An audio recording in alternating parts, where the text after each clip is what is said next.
All right, guys, so we're out here on the range today, and what we want to do is we've had a lot of questions about the combat mobility system and how practical is it under weight and in relation to what we're currently being taught in the military. So what we're going to do is I'm not going to do a warm-up. I haven't been out here rehearsing this. We just got here. If you look at the ground's fresh. This is just me walking here, but there's no dry runs, right? So what I'm going to do is I'm going to run from here up to and jump into the prone position. I'm going to try it running forward, dropping to my knees, falling to my elbows, or doing a hand down on the ground, like how most guys would just get down. We're going to time it. We'll see how long it takes me to get the one shot off. Onto the steel, down. It's about a 50-yard shot. So then I'm going to do it again, and then this time, the second time, I'll do it utilizing the combat mobility system movement, right? Again, we have many options for this. This is just one that I'm going to use. And then what I'm going to do is I'm going to put on 2 sets of body armor. So right here, we got plates, right? And right here, we got dragon skin. So normally you'd only wear one of these. I'm going to wear both. So I'm going to have 47 pounds of body armor on just to show the movement under weight and having lots of restriction, because that dragon skin comes all the way down to my belt line. So this way we can just really look at the movements and we can see first run, no warm up, just doing it. Let's see what the times look like.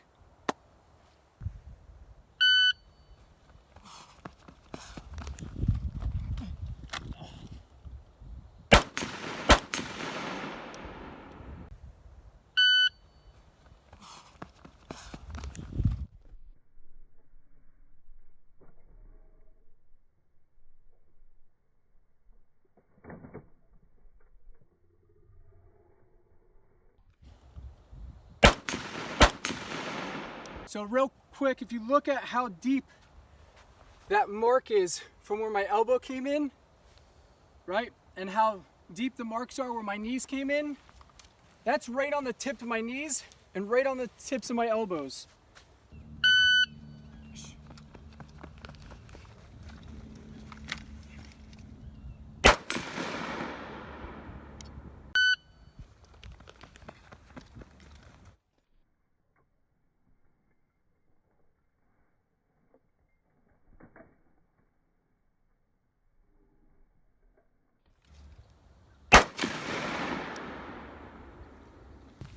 If you look here, where I make impact, I come in, I'm gonna hand that off real quick. I come in, my foot does a turn, okay? I'm looking at the target, my knee makes contact, but it's rolling, okay? So as I come down, you can see, well, this is part of me getting up too, but as I come here, I'm rolling in, that's my lats. Okay, I land into here, I'm doing like a banana, I'm coming up my lat, my tricep, and you see that smear? I'm smearing on that tricep, rolling into position, and then here I was off target just a little bit, and that got deeper because I wrenched into position to shift the gun over, just slightly. But you can see, much less impact on the body, and it's actually faster. So you guys can make your own decision. I have the weight on. I'm out here doing it cold with no warm-ups, and the numbers speak for themselves. All right, so I've just spoke with Dell and I just showed him how to do the combat mobility system movement that I was utilizing. He's literally had 3 tries to practice it. So it may be a little butchered, but let's just do a comparison. Let's see what happens.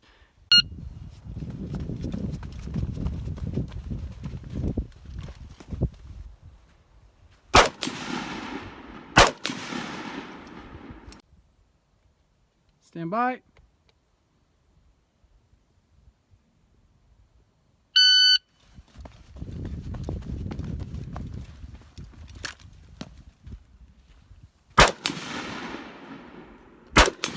First shot, 6.84. Here we are, someone who's never done it, and his times are very similar to mine. I was wearing body armor, but he's slick. And we can see right here, him getting into the position was actually faster. He has zero practice besides doing it 3 times before he just did it, right? As a dry run, without running, just doing the movement. And he actually got a better score doing that movement, and he took less damage to his joints. Did that feel like it hurt less? Yes, it felt definitely that it hurt less. So I'm a combatants instructor, and we fall a lot on the ground, and when you fall on concrete and do this on concrete, it's a totally different thing than doing it in a sand pit. Yeah.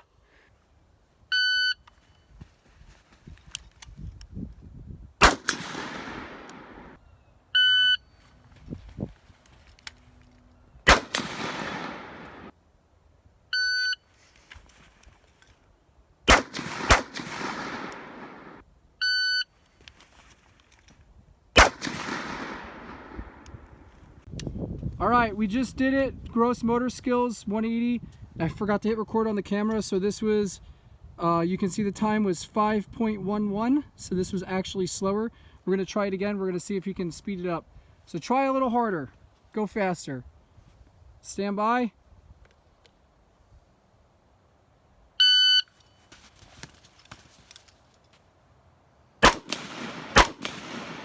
All right, first shot on that one was 4.05. So we got his time up a little bit. He took a second off of that one. Okay.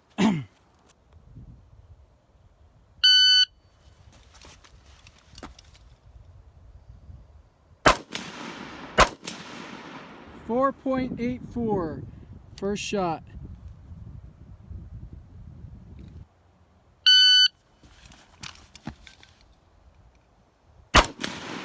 .90. 3.90.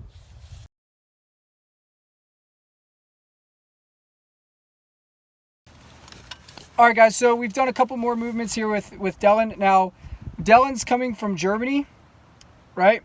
And he has a background in martial arts, like he stated, but his time on the gun is limited compared to what the most Americans have access to, right? Just because Germany has strict gun laws. But also, so we look at this and we go, okay, here's gross motor movements that the military's using, and with someone his size, he's, what are you, how tall are you? 6'5", 6'6"?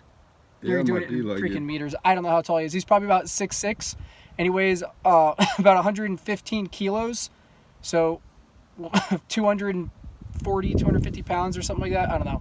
You guys can figure it out, do the math, but he's a big fucking dude. So when he drops down from that height into those positions with that amount of weight, it increases the chances of getting injuries on those joints. And again, when we start looking at doing this repetition, you come out and you're doing this all day long, running and gunning, training. There's something to be said for training smarter, not harder in some cases, and increasing the longevity on your body. So, and again, it's faster.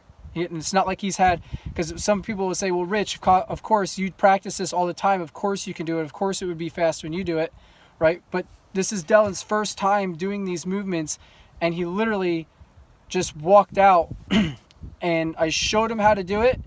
He tried it. Him doing that last one where he's doing the 180, his first time's trying it. He tried it one time before he went live. Okay? So there's just something to be said for that. Now imagine if he actually practiced it and he got really proficient and it became second nature to him. So anything you want to add?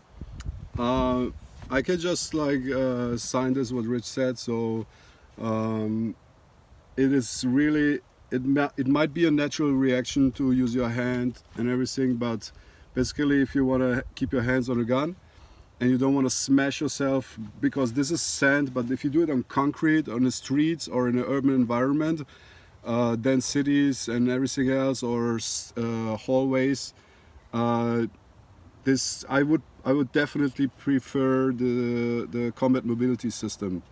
Everything else would smash myself, like my joints and my bones, and I don't want to do this. So I would prefer the combat style, the combat system.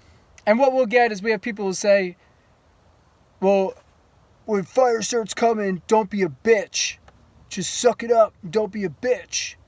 And it's like, I get what you're saying with that. And obviously, with Dylan's background and 30 years of doing martial arts, and my background making it through the SEAL training and all that kind of stuff, I doubt either one of us are bitches, right? But how do you go and train the way, if you want to train like you fight, right?